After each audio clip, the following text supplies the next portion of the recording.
So 982. He's 2 years old, but it's like two of us, so it's like 982. It's a lifestyle. It's not just something that you do when you're out here in the green, but every day. Everybody just trying to get that +1. So let me welcome you to our world. Hey, I got you some playing in Augusta, but right now I'm just eating with my brothers. We swinging iron, we ain't looking for no trouble. Ain't no trouble over here. We gon' definitely do it for the culture. Really. Yeah, you rolling. I might just roll up with my candy slowly. You made it in one, don't act like you don't know me. Okay, but I be okay if I just spoke it. Yeah. I got my white tees and I'm 10 toes down.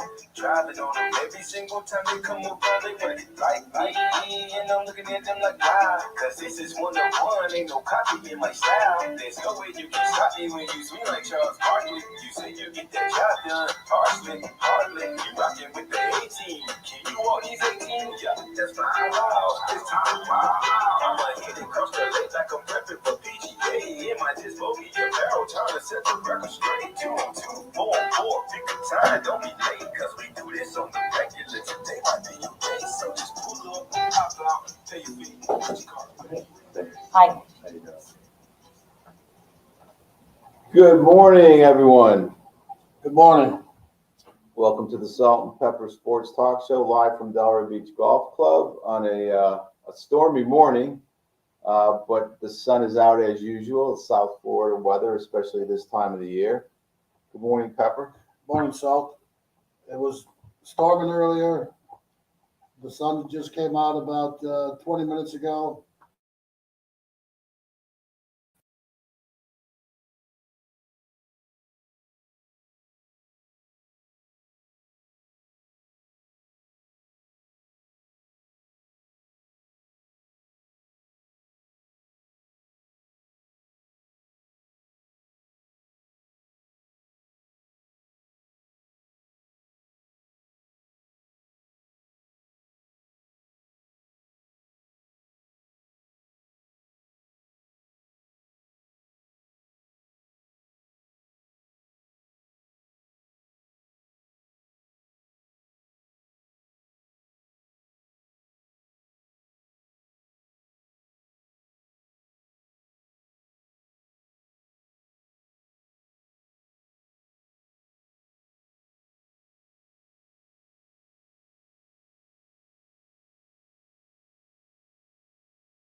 Mentioned the New York Jets. So as we get our technical difficulties straightened out here, we've got quite a few things to get through today. Our upstate segment is hopefully great weather in New York. Here we go. Hopefully, We're back on. We just had some technical difficulties. Don't know what it was, but we apologize. Go ahead, Pepper. I'm sorry. no, we're good. We're good. I'm just hoping our upstate New York crew is able to golf today like we are. So yeah, it just this technical difficulty threw me. This never happened to us before, but we're good. We're on the YouTube channel. We're on LinkedIn. We're on Facebook. This show is brought to you by, behind us, the Jacob Companies, the preeminent builder of sports stadiums, venues, hotels, hospitals, schools. Don Perry's been fantastic. Don also owns the Rick Ware Racing Team, NASCAR, Indy. Don, thank you for your support. Hilden Water, Queen to the England. Water to the Queen of England and the family. The royal family, yes, sir. The royal family, we appreciate that. And also, let's go golfwear. Serge and the boys, thank you for their continued sponsoring. Hopefully, we'll be able to talk about another brand that seems exciting from our guest. And by the way, the opening song is the branding song for JusBogey, which is a golf line that our guest Travis Daniels in a few minutes will come on and talk about. And we appreciate Travis coming here. He's sitting in the background here having a salt and pepper Sunday brunch special, right? Those are always good. Double cheeseburger and a small beverage. So here we go. So before we bring Travis on, thing that comes to my mind is two things. We had Doug McLean, who was the only coach of the Florida Panthers that took them to the Stanley Cup Finals. He was one of our guests earlier this year. Our hometown Florida Panthers, they took the Bruins. They're taking the Bruins to Game 7 in the NHL, and I called it earlier. I thought it would be like a Maple Leafs Panthers Stanley Cup, but a lot of buzz going on down here. I don't know if you've been following that or not. Yeah, I follow up. Well, I mean, where we're from at home, it's a big hockey town. In Utica Comets, Utica College, great hockey professional team, and a great college hockey team. And coming down here and you getting us into the Florida Panthers hockey game a couple months ago, we're hooked, and I'm supporting them as well as I'm supporting our upstate New York teams. Doug comes into the club Wednesdays and Sundays, and he's always talking hockey to his group. And then you got Jim Danapolis, who was a guest of ours. Jim was the supervisor of the NFL referees for 12 years. It was about Deflategate. He tries to change the subject to NFL, but that's all in good fun. The other thing, man. Knicks Heat, man. We're both diehard Knicks fans. It's been long, but I love Jimmy Buckets. Hey, we're in a situation where this has got to be the Knicks year. That they're playing well. I still think that if the Knicks get a decent center that give them a little more offense, I feel that they could win the NBA championship. But right now, we're good where we are, and we got to stay with the guys we got, and hopefully everybody's coming in healthy. When you look at both of those teams, I don't know, for me, and Jimmy Butler is to me like not a throwback guy, but I can appreciate how he plays the game, both sides of the ball. Just wants to win the game, and I think both teams, that's kind of their personality. I mean, the Knicks, the Brunson trade was crazy, right? I mean, look at what he's done. I personally think that Josh Hart coming over was huge for the Knicks. Well, I think they were energized with that trade situation there, and like you said, getting Josh Hart, him and Brunson played together in college. They're familiar with each other. He brings a lot of energy to the Knicks that they need. They got a little stagnant in their offense early on, and now with these guys, the sky's the limit. So, who you got? I'm always going to be a Knicks fan. I know. It doesn't matter. I say it all the time. I'm a Knicks fan. I'm a Jet fan. I support other teams locally, but win lose, as we had earlier, a little rain. I'm going to stick with my teams. All right. So here's my assessment. Knicks in 7 if Julius Randle doesn't play. Okay. If he doesn't play. I just think, man, you don't know what you're going to get. Okay. And I think at this point, the mental aspect of it going into a 7-game series, I kind of saw him pouting. He's got a bad ankle, and he didn't play that fourth quarter. I think it was the clinching game. And no, I'm sorry, it was the game before they clinched. And it's just I didn't like his body language. If he does get a lot of minutes, I like the Heat 7. I think it's going to go 7. Well, I think Thibodeau pulled one of Gino Auriemma's moves. He looks down the bench. If the guys aren't engaged in the game, then they don't get in the game. And I think on any level, players have got to stay engaged in the game, knowing what is going on the court, and also knowing who you're going to be substituted in for, so that you can still maintain that high level of play. Let's move on to the NFL draft. Well, before the NFL draft, your boy finally made it to your Jets team. Yeah, I'm not a fan of Aaron Rodgers, going to the Jets. I think it's a situation like, we got Brett Favre a few years ago. And, these guys are in decline of the year. They were great players. They had their great years, and in their declining years, they shouldn't go to my favorite team, the Jets. And, Aaron's demanding a lot of things around them in order to be successful. If you're that good, then you have to go in and make guys successful. And I think a guy that, we all know and can attest to is Tom Brady, who brings guys in before the season starts, before camp starts, and starts working on these guys' offense and working on their chemistry and stuff. I think that's what Aaron Rodgers needs to do instead of politicking for other players. He's getting into that LeBron James syndrome where he's trying to buy a championship, and I don't think it's going to happen with the Jets. So let me ask you this, though. I mean, going into the season, would you rather have Aaron Rodgers or Zach Wilson or White? Oh, they traded White. They traded White. You got to go with the guys you draft. I think, give these guys a chance, give them an opportunity to, to get better, to get that experience in the play. I don't think Aaron Rodgers is going to bring any type of instant gratification to the Jets. And that's, what everybody is thinking, that one player is just going to walk in and all of a sudden it's going to be a miracle and it's going to turn the program around. It doesn't happen. It's a building process, getting guys there in a chemistry, playing together for a long period of time to build those championship teams. So let's talk about your alma mater, Syracuse. They had 2 guys that got drafted, right? Well, actually, with Syracuse, we had 5 guys got drafted. Did they? Okay. All the way through, they went from the first round, second round, third round, fourth round, and the last round. We had 5 guys going to draft.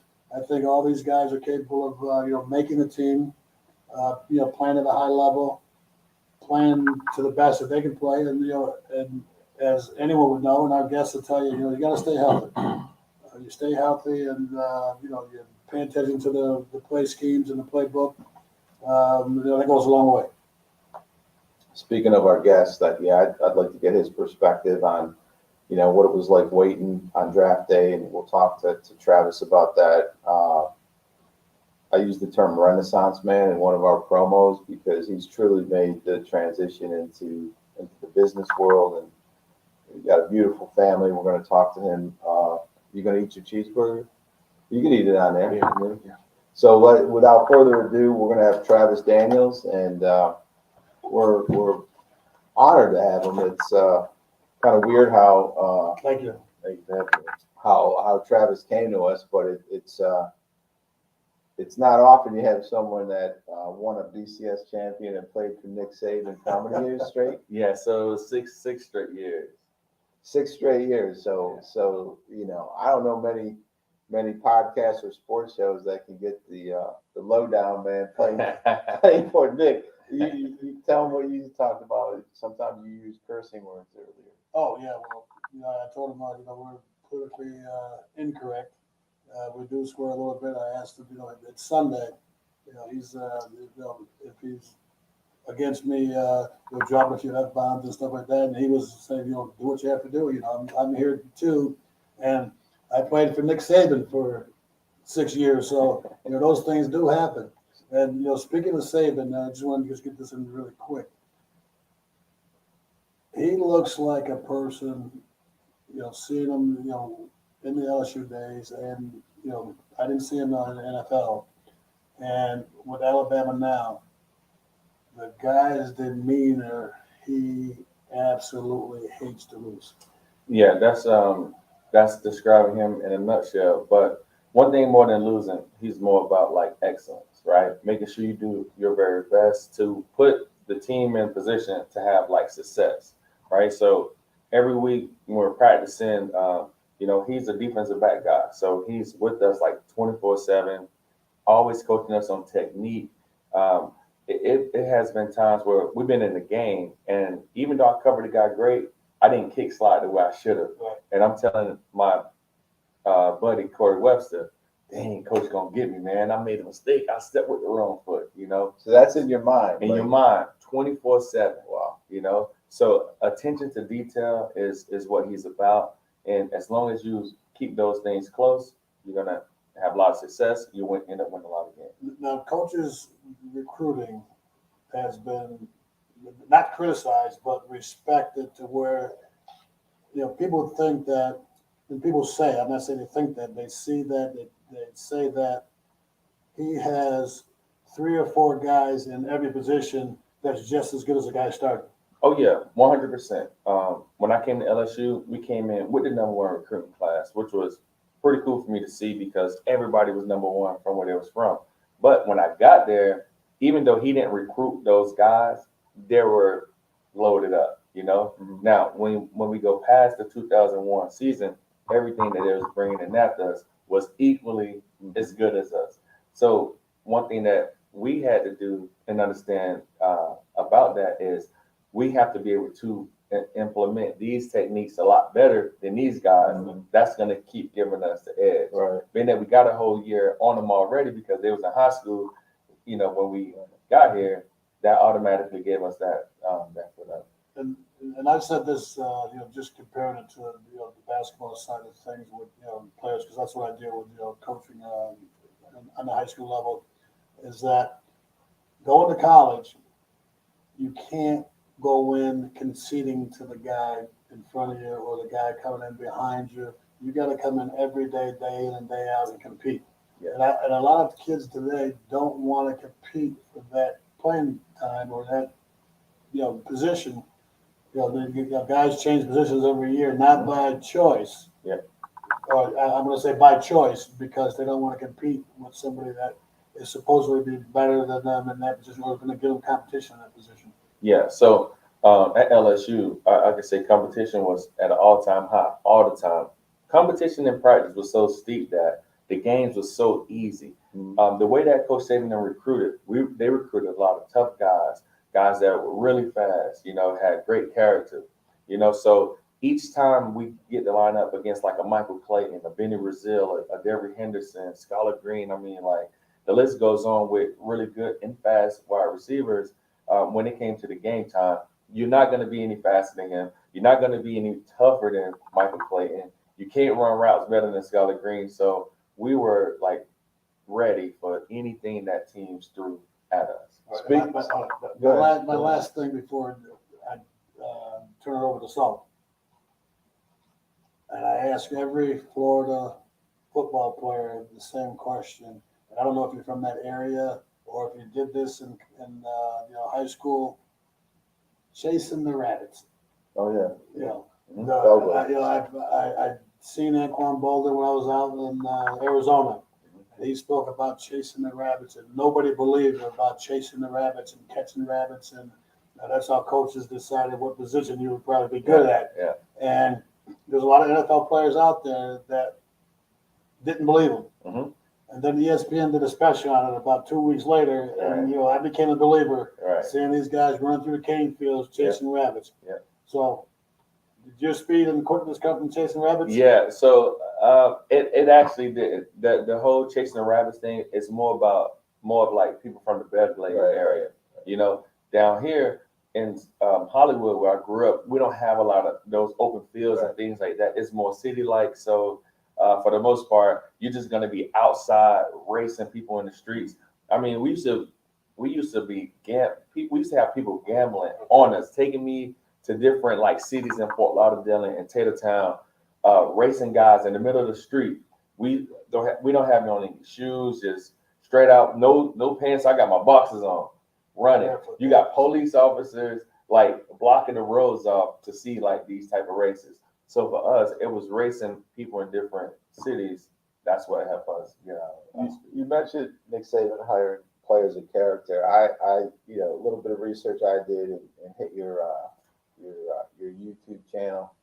Was it Daniel's Lens? Yes. And your beautiful wife and you were talking about your upbringing, and I was amazed. Like, you had made a comment, the maturity. Like, this is what I got out of that first segment was your maturity at a young age, where you saw things and you were mature enough. And actually, Puerto Rican said the same thing. Actually, I mean, that you were mature enough to say, "Hey, I don't want to go down this path. I want to go down this path." Yeah. Talk a little bit about that in Hollywood. Yeah. So growing up in Hollywood is a really tough area. So you have a lot of guys selling drugs, going to jail. I mean, that's like a known thing. I remember like 1 week and a half, it was like 87 people went to jail. Wow. in a like 14 block radius. So that's like that's like almost every person, every other house is going to jail.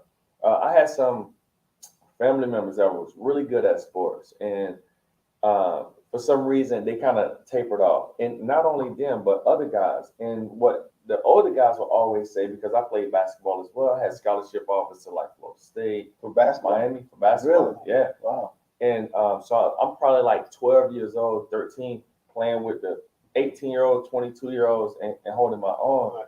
And guys will always say, man, if I never did this, this could have happened. If I would have never picked up drugs, this could have happened. So early on, it was like, you know what? Let me like complete the process. Like, let me actually finish middle school, because I know people that didn't.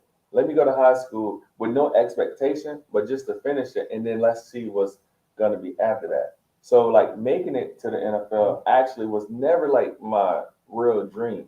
You know, I was all about like completing the process. When Coach Saban started recruiting me and they started talking more about processes and things like that, that really aligned with what I already was thinking. So your freshman year at LSU was 2001. 2001. That was the year University of Miami won their last national championship with Jerome McDougal. Yes. Right. So we asked Corey Legent this the same thing. How did that because that scandal or whatever happened soon after that. But the state of Miami, I always hear about. We asked Corey, how did you end up at University of Illinois? Where was University of Miami on your radar? Or was it? So they wasn't on the radar at all. Okay. Actually, no school in Florida had a chance with me. Growing up in Hollywood, seeing the same thing, the cycle keep repeating itself. When I thought I was a junior in high school, when I thought about, okay, I'm actually want to go to college, right? My high school coach was like, man, Antonio Williams was like, man, I know you like hanging on the corner, chilling with your friends and things like that, but you can really do something with this, right? So then that like opened my mind up to start thinking about that. I didn't want to go to the University of Miami because I felt like it was too close. Like if ever situation came up, I could just phone somebody, hey, I got a situation, they coming down, or I'm leaving to go, be with mom to console me, whatever. So I was like, you know what, I want to try to grow up on my own. I want to create a situation where if things get tough, I got to lock in and depend on myself. Also, if I were to not make it to the NFL, and I was to get a job opportunity in DC or somewhere, I wouldn't know how to transition because I've been living my whole life here. Mm-hmm. If I go to Louisiana, I can make it through 4 years there, then I can go ahead and go anywhere because I'm used to not being home. I tell kids all the time, don't be afraid to leave home. Yeah. Because those same things that are there in the streets will be there when you're retired and done. Right. They'll still be there. Right. Take advantage of all your opportunities that you have. College. If you get an opportunity to play professionally, if you get an opportunity to travel the world, doing whatever, take advantage of those opportunities. Because guess what? When you go home, that same thing is going to be there. Yeah, 100%. And that was like my mindset. To get away from home, experience life. Be able to meet new people, learn about new cultures and things like that. So I'm like really like fortunate and blessed that those kind of thoughts came across my mind. I was able to actually live them out, and I had a really good time. Yeah, it's funny, like from us living, not in the state, but here in Jimmy Johnson days and how they wrapped up this whole state. To have Corey Legent on he kind of had the same mindset. He wanted to get out to grow. Yeah. And it's pretty cool to hear a different perspective of, players that went on to do great things that, the perception outside of Florida at the time was like everybody down here went to the University of Miami, but here we got our second, NFL player and in your case, a BCS champion in 2003. We asked this to everyone and we share the same opinion, but what's your opinion on the mill? What would it have done for you then? Would it have helped you? Name, image, likeness thing. Man, I think that it would have helped out tremendously. Especially with the opportunity to have that income, right? I think that Coach Saban in particular, he did a really good job with us of like keeping our mind focused on the task at hand. Mm-hmm. Yeah, if we can get $1 million, $2 million or whatever it is from a company, I don't think that we would have had a bad impact from that because he will always keep the main thing the main thing. Okay. You want $2 million or you want $20 million, right? So whatever reason you came here, let's keep that as the thing to keep pushing you forward. As we asked Tobin, as a college basketball coach, like I don't know what your opinion is on the NCAA, but they've lost whatever control they had. They've lost it. There's no guardrails on this thing, and it's very rare that if you talk into a high school athlete, 3-star, 4-star, 5-star, and at least I don't see this where they well, I'm thinking of this school because they have this academic program I like. Now it's like, How much money? yeah, and I just don't think that's going to benefit the modern day Yeah. athlete. Yeah, I don't think it benefit as well. One thing that I always thought that it should have been was every person on scholarship, you get $1 million, right? The way that they divvy the $1 million up is every month they give you $3,000. You already got room and board paid for if you're living on campus, and they're giving you like a little bit of money to live off campus. Right. But those $3,000 per month will allow that kid to not have to get into gambling, associating themselves with the wrong person. Right. It'll keep them, they're able to go to a movie and do different things like that and not be just flat broke and have to make those type of decisions. So you pay them $3,000 every month up until their senior season. After that senior season is over with, the only way you can get the rest of the money is by graduating. Right. This will Yeah. allow you to have a Yeah. much higher graduation rate at Right. school. And it'll just be a lot better going forward because every person is not going to make the NFL. And when you're playing at a level like Division I, LSU's, Alabama's, Georgia's, things like that, for the most part, if you don't come in school like with this identity of I'm going to be a doctor or something like that, you're not probably going to have a degree that like is in that kind of realm. So to just have to graduate to have maybe like a good $600,000 to kind of give you a cushion to kind of figure things out before you really got to get the ball rolling. I think that'll benefit more people than just the NIL. But staying with the NCAA, I'm not a big fan of the NCAA. I don't know how it goes in football, but you guys go to these championship games where the NCAA is in control of the tickets and all that stuff. Mhm. Their friends get all the tickets. Yeah. And we don't get shit. Yeah. And they're collecting all the money. Yeah. From you bringing all these fans and to these different venues and stuff, and the players okay, they give you a bag with a little gear in it. That's not coming from them. That's coming from the apparel sponsors. Yeah. So I think for years, the NCAA has been out for themselves, Mhm. and I think every and I've said this before, I think every conference should govern themselves and just eliminate the NCAA. And then if all those conferences want to get together and have a national championship type event, then that's how they should do it, and have people legitimately from those schools governing what goes on in the postseason. Yeah, because like when it comes to scholarship, let's just say your scholarship for 4 years, and at LSU, that first game, the amount of revenue they bring in one game, that covers your whole 4 years. Yeah. So if it's 11 games, you got 44 games, so they get 43 games for absolutely nothing. Do you wish the transfer portal was as active when you played or not? Absolutely not. I think the Are transfer you- portal. I don't like the transfer portal at all because when I was in college, the only thing that we had to worry about was like maybe a junior college person coming or they bring some freshmen in. We didn't have to worry about the best cornerback at Yeah. University of Miami switching over and coming and competing for your spot like a free agency situation. I think also that is more bad than good because you're gonna have too many people entering the portal and not enough scholarships Right. and things like available for those players. Also with the high school guys, right? When we was in high school and you get recruited, you got your top 5 and you just kind of thinking, where do I want to go? Do I want to go here? Do I want to go here? Well, if you don't make a decision quick enough, they're gonna be in and grab a junior from another school that they don't have to kind of groom. He already ready to go. He done went through those bumps, and now you're instead of going D1, you're going D2, you're going whatever because they have too many options now. Now, I don't know how high school football is down here, but from my experience with high school basketball, this is over and above the transfer portal. I got kids play for teams for one season. They transfer to another school. Yeah. No penalties attached. Right. Don't like the situation. Don't like the coach. They go to another school. Yeah. Same situation. So you can go to 4 different schools in 4 years with no penalties as far as in the high school basketball is concerned. I don't know how it is in football. But,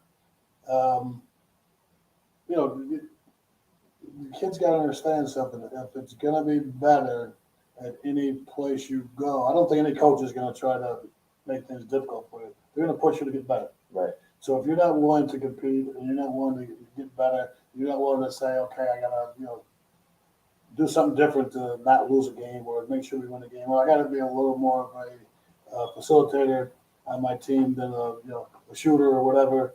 I got to do whatever I can to help my team win. Right. Don't say I'm going to go someplace else where it's easier Right. because, as you said, you might not play that. Yeah, you might not. It might be totally different there. And you don't want to go to a situation where things go wrong and you transfer there now. You're to blame for what's happened. Exactly. Yeah. And when I went to LSU, I was locked in. It didn't matter if I played or didn't play. Like, this is where I signed up at. Right. This is where I'm gonna finish at. So you lost your red shirt year by playing in what's the last game? Yeah, the SEC Championship game. So here And I you am. made some big plays. Yeah, I made some big plays, man. It was it's a really crazy thing. So here I am, freshman, and you get to play in the first 3 games at the time without like any penalty. But Saban didn't really play many other freshmen, right? So we just traveling. He got me part of the traveling squad, which was like an honor in a sense, because he thought something of you that you need to see this. Mhm. You need to be around it. Right. As a freshman, I'm thinking like, man, I'd rather be back at school at the parties with the other freshmen, instead of being in this room knowing I'm not going to play any of the games. But as the season was going on, we had a couple guys in my position group that was getting injured. So Coach Saban brought me to the office and was like, man, there's a chance. What do you think if somebody else get hurt and we have to put you in the game? How would you feel about it? I'm thinking to myself, like, I can't tell you what I really feel about it, Right.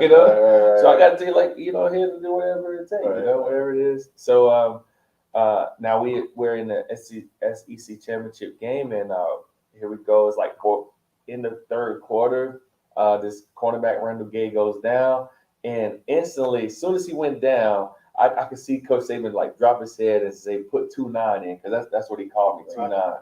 So as soon as he said that, it was like I was on the field so fast, right? I was trying to get on the field quick before the other team recognized I'm out there. Right. So I made it through one play, and then definitely they noticed, hey, we got a freshman in there. So they ended up putting Dante Stallworth on me. Oh, Yeah, he was big time. And they tried to come at me, and I made a couple breakups against him, Kelly Washington. And next thing you know, we ended up winning the SEC Championship that year and went to a BCS bowl game and sent them packing. Right. Because if they won, they was going to the national championship for sure. But so when I get back to my locker, it was crazy because now, it's like a LeBron James type of media circus at my locker, right? Because of what just happened. And I remember the reporters asking me about it. And the first thing came to my mind was like, I played for the name on the side of my helmet, not the back of my jersey. So that allowed me to be able to go in the game and get it done. Mm-hmm. Because if I'm playing for myself, there's no way I'm about to lose this year. Because this year is going to potentially cost me millions of dollars. That reminds me of my freshman year in high school. I got moved up to varsity, and we played against the top team in our conference, whatever you want to call it, New Hartford. Yeah. They had a player there, he was a center on their team, Joe Darman. They had beat us a couple times before that, and I was on the JV team at the time. And when I got moved up to varsity, I played against him, and we ended up beating him. Mm. And the same thing, the reporters came to me and it says, what was it like playing against Joe Darman? Yeah. And I said, it's like playing against any other player. I said, it's a basketball game. I got to go out there and do what I got to do. Right. I'm not worried about who he is. I'm worried about what I got to do. Exactly. And that's where, I go back to the situation where guys get in that selfish mode where it's got to be me, Yeah. and forget about the team. Right. And I always tell guys, I said, there's no one bigger than the team. No one bigger. Because when it comes to it, when you just look at the teams that win national championships, look at that same year draft. So many of those guys are going high, picks or being drafted.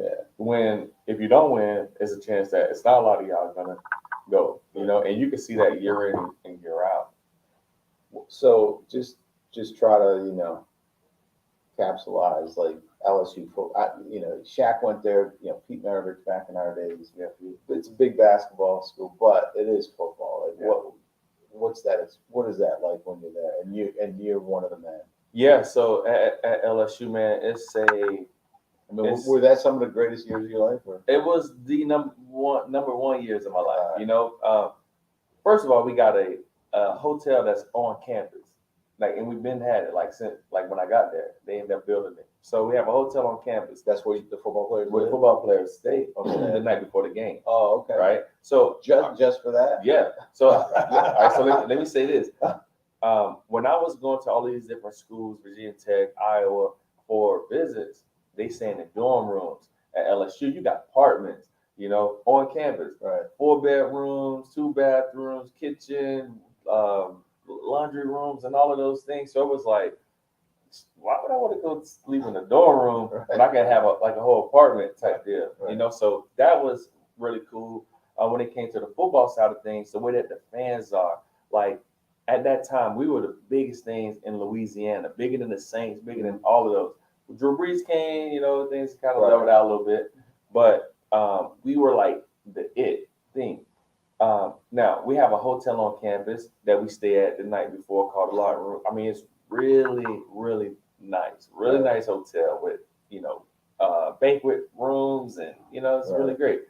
Now, that experience of going game day to the stadium, you got just to go from the hotel on campus to the stadium, you got about 50 police officers, motorcade. We move around like the president, cutting off. You just hear the siren, and you see tons of fans. So how it is they bring the buses up on top of the hill, and then you're able to walk down the hill into the actual stadium. It's at least 30,000, 40,000 screaming fans out there, nonstop. This is outside the stadium. Outside the stadium, from the top of the hill, like a little all the way down into the stadium.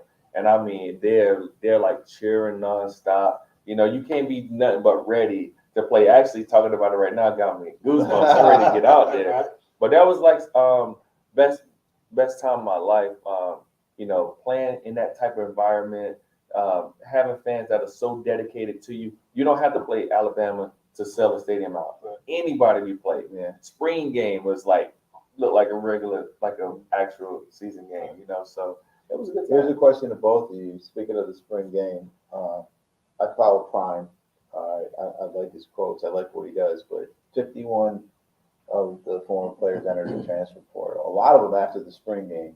But he sold out the spring game in a snowstorm. What's your thoughts on that? 51 of his players? Yeah, they entered the transfer portal. That he in there. Well, a lot of them after, 23, I think, after the spring game. But in total, since he became head coach, yeah. They don't want to work. Yeah, so you got you got to have the right guys, right? And you got to have guys that are tough, that's going to be disciplined, smart, all of those type things. And not all of those guys are going to fit that mold. They're looking for the easy way out to try to, let me just go over here, and all they're going to do is run into another roadblock, because the game of life is almost like one of those mazes. If you think that you're going to take a shortcut, you're just going to keep cutting yourself short. You end up with that end and not going anywhere. But nobody talks about they only won one game last year. Too. Yeah. So you get into what you're saying is, a lot of these players got used to the coach they had. Not a lot of discipline. Not a lot of competition. Nobody's pushing you. When you got a coach there that's trying to make you a better player and a better person, because I've seen a clip on Prime telling the players, you're going to walk around campus with your pants hanging off your butt. Yeah, right. You're going to walk around campus looking sloppy and like you're looking for trouble. You're going to go out and be a respectable young man on and off campus. It doesn't matter. And a lot of these young men just aren't ready to make that type of change. And when you got an authority figure in your life that's going to be on you 24/7, especially in college. You know, we think we know everything, Right. but somebody else is there and guiding you to try to stay on the straight and narrow. Yeah, and it's holding guys accountable. Yeah. That's what it boils down to. Are you willing to be held accountable? That's, to me, that's what allowed us to win a national championship in 2003. It wasn't so much that we had a more talented team than we ever had, but everybody held themselves accountable. Instead of you having one leader, you got 11 leaders on defense, 11 leaders on offense. You know, so So go ahead. I was just going to say, I'm 1-0 at LSU. Oh yeah.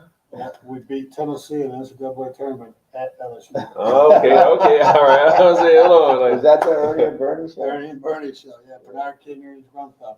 Now, you guys had this is going back into the 70s now, a little bit before your time. They had the tiger in the cage out there. Yeah, yep. Is it still there? No, now he has a whole habitat, a $2 million habitat. Oh, man. So he's still out there, Okay. but he has a whole habitat. When I got to LSU, he was still in that like a big cage, Right. and then they ended up putting together about $2 to $3 million and building a whole habitat now. See, he just gave away our age, but you Oh, know, they I'm called happy us to salt be, and pepper in high school, right? In basketball, but you know, we carried that on with salt and pepper as we age. Right? Yeah, that's why y'all both Yeah, young. well, yeah, I appreciate you recognizing that, man, and you know, coming with the style. Yeah. So we talked about college. You get drafted by Miami. How'd you feel about that? Yeah, Coming back here. that was an awesome experience, you know, because as a kid, like watching the Miami Dolphins, even before that, let's say when I was in preschool, my mom had me this Miami Dolphin like helmet and shoulder pad. I used to wear it every day around apartments, and people used to ask my mom, "Why you let that boy wear that every single day?" You know, and for it to come full circle was a really great moment for myself and my family. Not too many times guys get drafted, and they get drafted into their hometown city. On top of that, you get drafted by your college coach.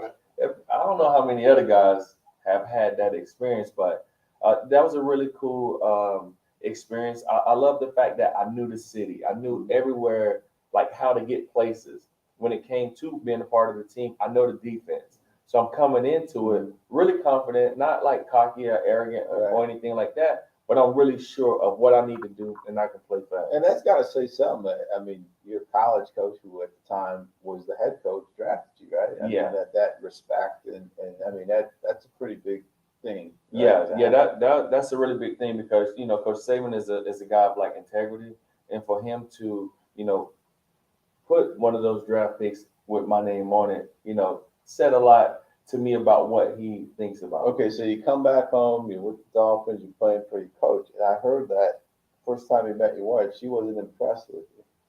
With me? Yeah. Yeah. You're going to some car show in South Yeah, Beach, and yeah. She didn't know you played for the Dolphins. Yeah, no, she didn't know. And I kind of like fly low. I used to have like little diamonds and stuff on me, Right. but I never really like spoke anything about like me playing sports. Right. Even more funny story with that is her mom went. So I ended up hanging out with this guy. He was like, "Let's go to a car show." Okay. All right, cool. Let's go down. This is my first time ever being in the car with him, or even hanging out with him one-on-one, Right. because he's a friend of my uncle. So Okay. he's an older guy, older than me, Right. whatever, right? So now we on our way to the car show. He's like, "Oh, I need to pick up my girlfriend from Florida Memorial."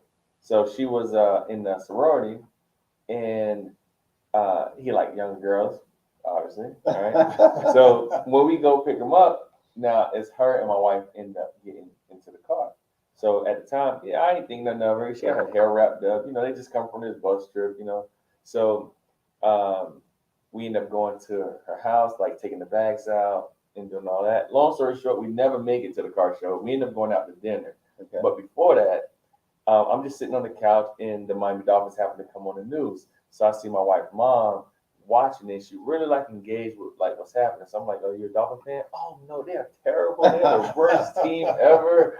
Like that, right? So I'm just like, "Yeah, well, they got some new talent, young talent. They'll be decent." Right.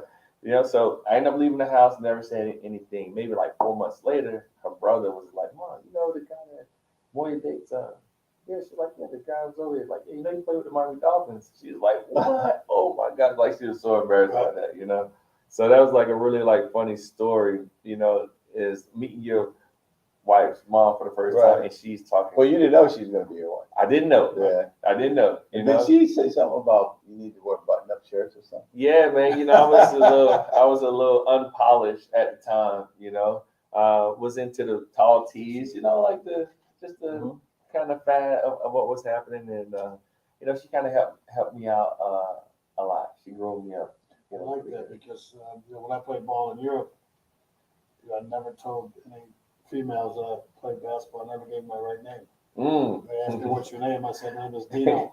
And that's her brother's name, Dino. Okay. That's crazy. So one of my teammates, myself, Billy Hungrucker, we were seeing these girls from Africa, and we left and went to a game and stuff like that. So we had told them my name is Dino, blah blah. So we went up north, played the game, came back, and the girl says, "I thought your name was Leo." I said, "It is." She turns to Dino. She said, "I thought your name was Dino." So I said, "It is Dino." She turns the TV on and says, "Dale Shackleford." They had my picture. Oh my Introduction to the God. game. Oh. So I said, I got busted on that. Oh, that's But I funny. still use that all the time. Yeah. She says, "What's your name?" I said, "My name is Dino." Hey, that's what's up. Yeah. Yeah, that's good. Sometimes it's good, and sometimes you gotta be careful. Yeah, because you never know, man. Those CVs are playing, and Yeah. you know they'll turn you in. So your contract expired with Miami, went to Kansas City. Well, no. So Or- actually, how did so that after I signed a 4-year deal to Right. Miami. In my 4th season, Parcells and his group came over. Right before the first game of the season, I got traded to Cleveland. Okay. Oh, So okay. I ended That's up right. I spending forgot about 1 year in Cleveland just to finish that deal out. I played for Romeo Cornell.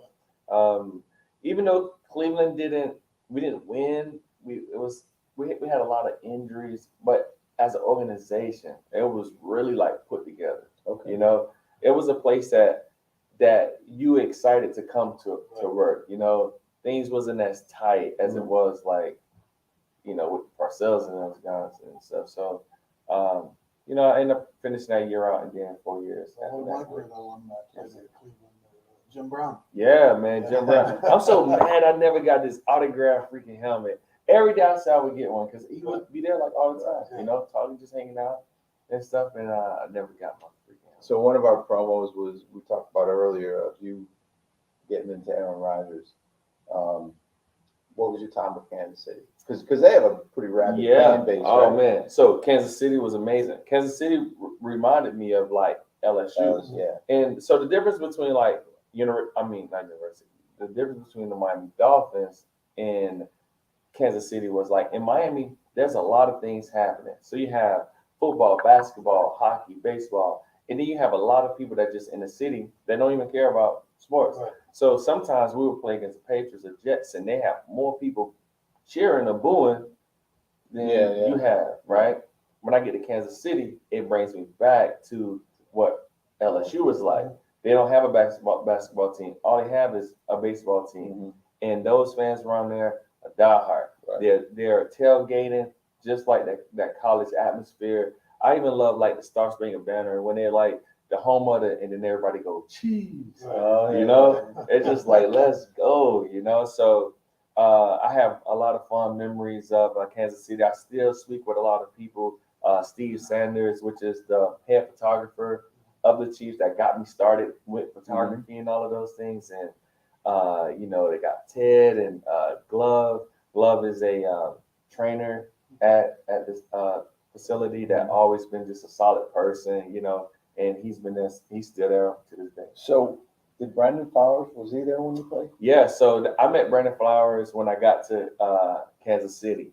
And he was there maybe like a year, I want to say maybe a year or two before I got there. And that's how me and him became friends, and still to this day, like we talk like almost every day. Right? Yeah, I got him into golf. And so Brandon Flowers, for those out there, went to Delray Beach, Atlanta Community High School, and ended up to be he was a receiver, right? Corner. Yeah, Pro Bowler. He's in Virginia Tech Hall of Fame. You know, really good player. Yeah, he's So out of all this conversation, what I'm impressed is your transition into the business world and being a CEO and You're the first ex-NFL veteran to get credentialed to shoot photography. Yeah. Why don't you like the evolution there? Because our second show we had on, and actually, she's probably watching, or she will watch. Misty Buck is one of the top professional athletes, mental health coach. Okay. And she does amazing stuff. She just came out with a book. She was on our show, and she was just posting Giannis's post game when he lost with the Milwaukee Bucks and how he was handling that. And when she found out, she's just like totally impressed about your success. And what she does is she brings panels and gets ex players to talk to other players. Like who was the guy actually on Bengals that made that late penalty that the Chiefs actually, remember that? Was it Bengals or Bills? No, it was the Bengals that made that penalty late in the game in the playoff. He not. Yeah. So what is that guy thinking after the game? Like he caused them to lose. She gets parachuted in and works with players like that. Okay. And it seems it was seamless for you to go and it's hard, right? Yeah. I mean, I wasn't to the extent of you, but just when you stop playing and you're put on a pedestal and now you got to care for yourself, like what did you draw upon to get into to be successful in the business world? Because you have two companies, right? Yes. Yeah. So we'll start with Travis Daniels Photography. One thing that Coach Saban used to always tell us, right, is don't be a one-trick pony, right? So that started with us just like playing a technique. Don't always tough jam them. Don't always, mix it up, So I kind of like took everything that he was like teaching us and just implementing that into life as a spectrum, right? I'm in Kansas City. This is like my 7th season. And I started thinking about what do I want to do after I finish playing, because I'm not going to keep playing football forever, right? One of the team doctors came into the facility. He's around 72, I'm going to say. And I'm like looking at him like, what, here, older gentleman, he make a nice living and he not killing himself to make money. Mm-hmm. I always had a love of like looking at magazines and pictures and things like that. And that day I was like, I wonder if I can create a photo that somebody would like the way I like this photo, right? So now my mind started working. So I'm like, all right, well, in the NFL, we do everything good. If you want to get into marketing, they do it good. You can learn from a broadcaster, you can learn from an accountant, you can learn like whatever it is that you want to do, they already do it. Being that we have a team photographer on staff here every single day, I definitely need to talk to him about this. Came to him the next day, and I had like this little basic camera, and he was like, well, if you want to do things like this, you need stuff like this. So basically every day after practice, I would meet with him for like an hour. Wow. And he'd teach me about shutter speed, ISOs and stuff. And I was like, so you mean to tell me numbers equal pictures? He like, yeah. I'm like, man, how am I supposed to get that? Do that. I just had my iPhone. Yeah, automatic, right? So what we ended up doing was, as I'm going to it and graduating little steps and stuff, we started going downtown Kansas City to flower brims and things like that. Then it got to the point where it'd be like, okay, take a picture of like that person. That person, I know I'm taking a photo of them, so I got to learn to shoot it quick. Right. I can't take too long. Right. So that's how that whole start happening. Then I started doing photo shoots with my teammates because it's like you can't get mad if I mess up. Right. Right. So I had like a lot of practice before I actually retired. And by the time I retired, I was ready to go. Right. When I started, I wanted to do Victoria's Secret Sports Illustrated, which Sports Illustrated is still one of my goals to be able to shoot. Because recently they were doing a lot of like firsts. So they had the tennis player Naomi Osaka. And they had. You're married at this time, right?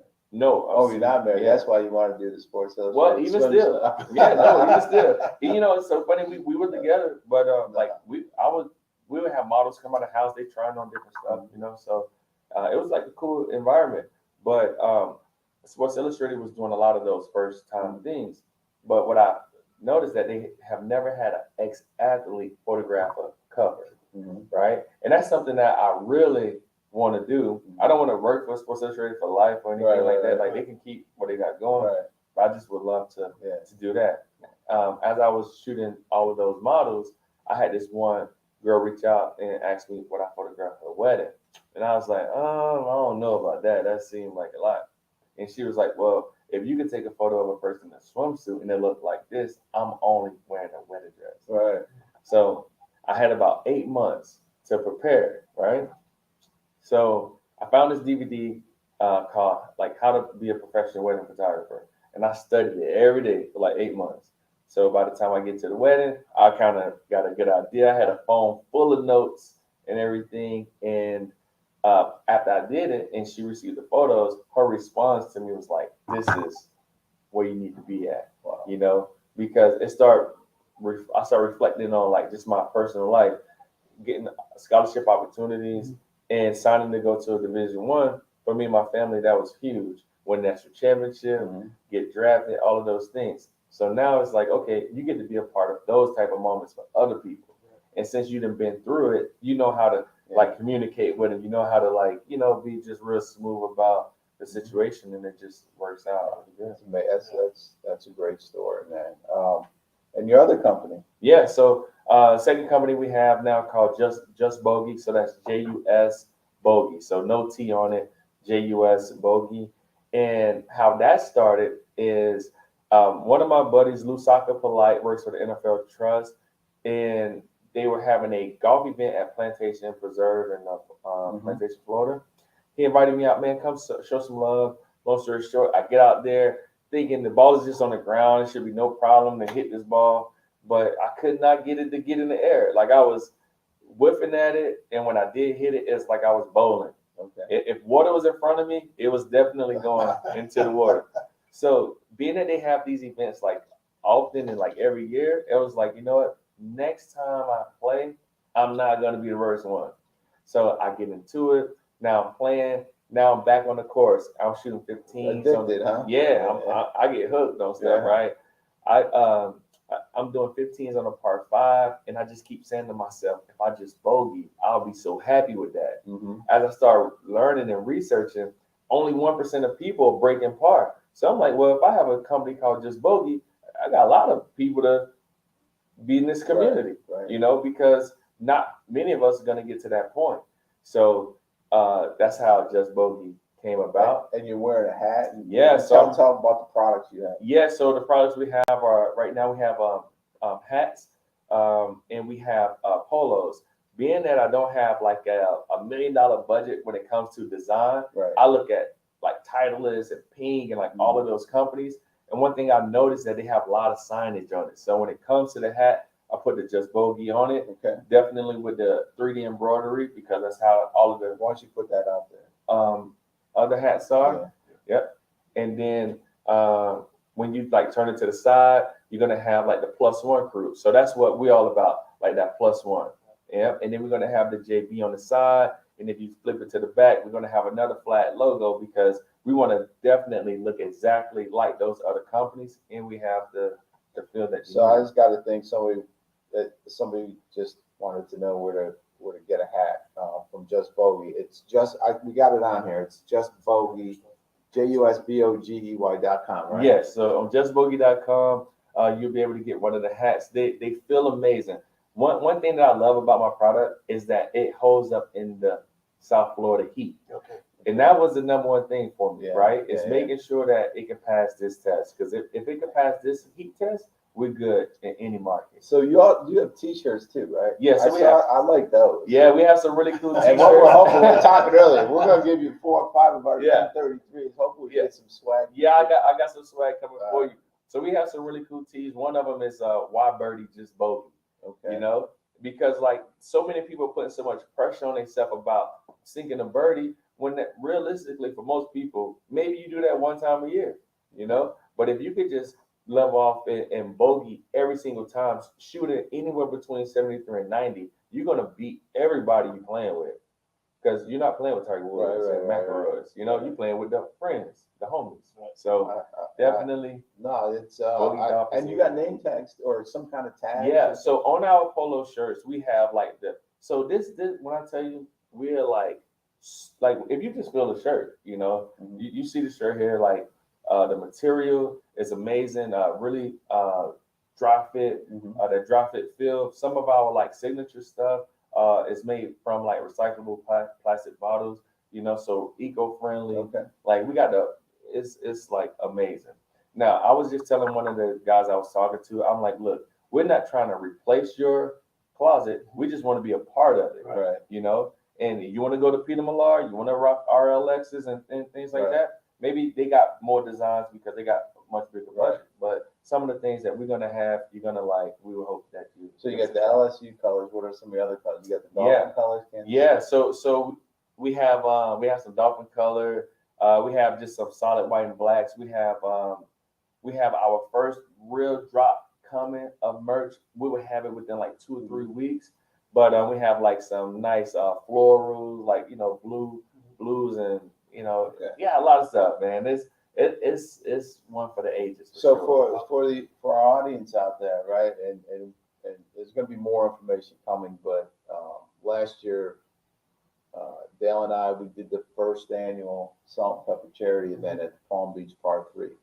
This year, we're going to have it again in August, and it's going to be a golf and pickleball event. So we're going to use Delray Beach Tennis Center, Delray Beach Golf Club, and the hope is at least both, because there are I know Rick Barry plays pickleball. There's a lot of ex professional athletes that play pickleball now. It's a crazy sport.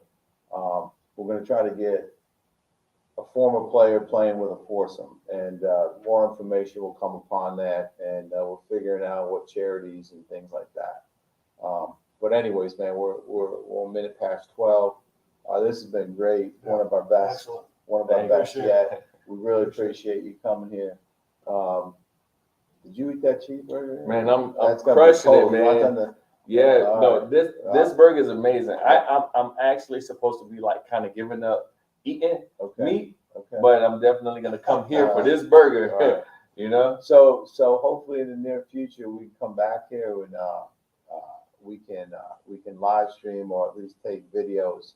If you get your buddy Brandon, yourself, Dale, and I playing, Yeah, and then we could all wear we have some and Just we could pitch it out. yeah, that'd be awesome. And guys, that asked that question, I really appreciate that.